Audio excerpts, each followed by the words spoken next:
nga bwe kiri nti omulwadde teyerabira kusinda ate n'omutikke talinda. Mwana wattu omuyala akayanira kulya akaddekeeko ne banno babagulizeeko ng'oluggi lw'ebibo. Oli ku BMTV Africa ekuleetera ebyensonga. Nze Munawusiro Sava Bosa Musisi nfaananyeeko mukenula oba omulamba alitudde mu bulumba era kutta omuyimba gw'empagalo. Ekirungi bwetadde ng'eyidde eddamba ekika ky'empeewo. Ekika ky'empeewo kino akabbiro kayozi era ebyafaayo bigamba nti Kibaale ye jjajja w'ekika kino eky'empeewo era Seryazi Ssebaale ye mutandisi w'ekika oba gwe tuyita jjajja waakyo omukulu Seryazi Ssebaale.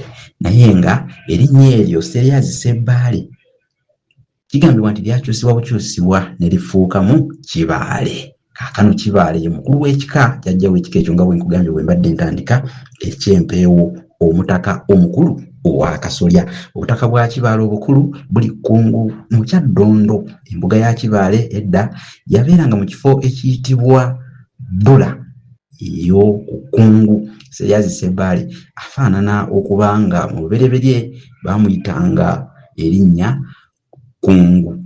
Abasika ba Kkungu balinga nga mu butuufu be baatuumibwa amannya ago, Seryazi Ssebaale ne Kibaale. Ekigambo ekikulu kiikino kubanga ebintu bingi byogerwa, ebigambo bingi bifuumibwa mu ngero ku ntandikwa ey'obutaka bw'ab'empeewo obw'Ekkungu era nga Kibaale bw'obanga omutuukiridde abinyumya mu ngeri ye, kubanga bagamba olwatuuka Kkungu n'ava gye yabeeranga n'ayagala okugenda eri kabaka w'e Bunyolo amusabe amukkirize okugoba kabaka eyali afuga Obuganda ng'olwo ye afuge kabaka abweriire. Kkungu naye ye bwe yatuuka okumpi ddala n'Emigadde, mwana wattu n'asula n'abeeraawo era yasulawo ng'awumuddeko nti kye yali asinga okuyaayaanira kwe kwewummulirako. Era munnange ekifo Kkungu mwe yatuukira kiyitibwa Buyoozi era eBuyoozi Kkungu yali agenderedde kumalawo ennaku 2 zokka olwagenda e Bunyolo, naye abantu be yasanga mu kitundu ekyo bwe baamulaba ne batwala mangu ebigambo eri kabaka ne bamugamba nti wano e Buyoozi wazzeewo musajja, naye si musajja busajja wabula kiri kijolooto. Ekijolooto kitegeeza omuntu atali wa bulijjo ne mu nkola ye ey'ebintu nga si mwangu nnyo nga bw'olowooza. Era bamugamba kiri kijolooto nti bw'otoomwetange mangu ajja kukulyako obwakabaka bwo. Era kabaka bwe yawulira ebyo naye n'atuma mangu ddala ababaka ne batwalira Kkungu ebyobugagga bingi nnyo, abakazi, abaddu, abazaana, ente, embuzi, embugo n'ebintu ebirala bingi nnyo mpaka tyole w'ebintu kafukunya. Kkungu bwe yeetoolooza ati amaaso ekifo kyonna we yali ayimiridde nga kijjudde ebintu, emmembe ye n'eryoka ekuba ejjebe era asanyuka okulaba akafukunyako ebintu by'afunye.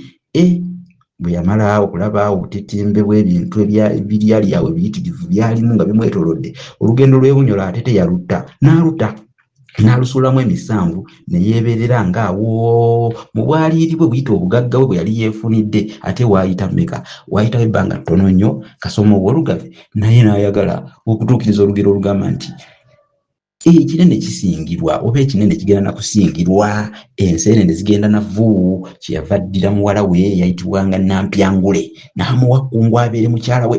Kkungu ne mukyala we oyo Nampyangule e Buyoozi tebaaviirayo ddala era baabeeranga ddala Buyoozi. Kale bwe baamala okufa ate ne bafuuka amayinja era gayimiridde awo e Buyoozi, n'entamu zaabwe zaafuuka amayinja era bali nazo awo ku Kkungu. Abaganda kwe bajja n'enjogera egamba nti n'asula 2 Kkungu Buyoozi.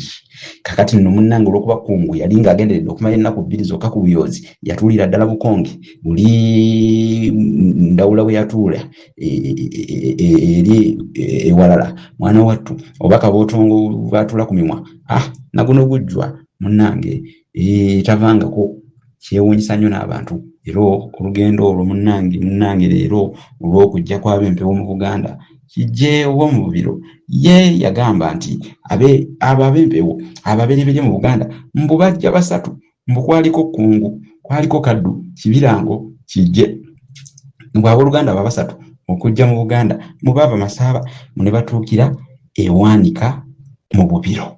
Omwalo gweyo gwe batuukiramu, omwalo ogwo mbu Bubiro gwali guyitibwa Kibirango. Era kyova bano ab'empeewo batuuma erinnya Kibirango litegeeza mwalo ogwo gwe batuukiramu nga bazze Buganda. Mu Buganda batuukamu nga Ssekabaka Mutebi asooka ye yali ku Namulondo mu biseera ebyo. Okuva edda nedda ab'empeewo ewa Kabaka Mutebi Ekkongo gye baalanyanga okutegeeza nti oyo ye kabaka waabwe yabawa obutaka mu Buganda. Mbu n'ejjinja Kizira eriri mu nnyanja y'e Kasirye lyali lyato ly'ab'empeewo ery'abatambuzanga ku nnyanja. Kkungu bwe yava e Bubiro ate kwe kujja e Buyoozi najja okufuna obwami obwa Kibaale ku kabaka. Kati Kijje agamba nti ye yasigala nga yejjajja w'ekika ky'empeewo kubanga ye yasigala mu bifo we baatuukira nga bava e Masaba. Naye erinnya Kibaale abasika ba Kkungu balinganga mwana wattu baalitumwa luvannyuma nga ligenderera okutegeeza nti omuntu ow'omu mayinja. Okitegedde ekintu ekyo kubanga mu biro ebyedda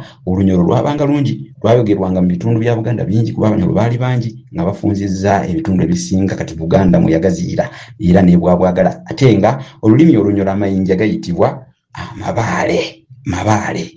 Nzikiriza nkutegeeze amannya agatuumibwa mu kika eky'empeewo. Batuuma Lubuulwa, Nadduli, Ssenkubuge, Kisekwa, Ssekamwa, Kyasi, Kittengo, Kulubya, Seryazi, Mayungwe, Kiryowa, abawala Nampiima, Nakkungu, Katana, Jiibwa, Nakamwa, Nabikolo, Buliiro, Nakyoto, Nakibirango, Nakaddu, Nakiryowa. Erinnya Nampiima nali kugambye ne Nakibirango teweebuuza ate eryo lyo nga tulyogeddeko kubanga yerimu ku mannya g'ab'empeewo amakulu nno era linnya lino lyabwe kkulu nnyo ddala era abalenzi babatuuma Kajiri, Bugembe, Lukooya, Katotto, Sejjuuko, Nakajiri, Nakibungo, Namugambe. Namugambe nalyo balyagala nnyo era bannamugambe tubatumidde nnyo nammwe kubanga mbawulira nnyo bannamugambe. Erinnya liri Katotto litegeeza waliwo omuyizi gwe tuyita Katotto abeera muyizi naye nga mugezi ng'ate mutetenkanya nnyo. Ayinza n'okukwata ensolo nga tabaze kwetegekera nnyo kuyigga ng'abayizi abalala. Kyova olaba bamuyita Katotto. Kuliko n'olugero Ssemagezi ga Katotto gamutuuza ku kitoowoolo. Batuuma erinnya Mpiima, Kaddu, Kalinda. Kibirango nno gwabanga Musambwa, gwabanga Mutimba era omusambwa ogwo nagwo batuuma erinnya lyagwo Kabanga, Masaba, Mukona, Tuntu, Makoosi, waliwo Mayala ne Nampuuma. Erinnya lino Nampuuma n'Abakasimba balituuma. Omubala gwabwe guvuga ab'empeewo omubala guvuga Mpiima ne Nampiima bagenda e Kkungu. Ejjinja lino terinyeenya.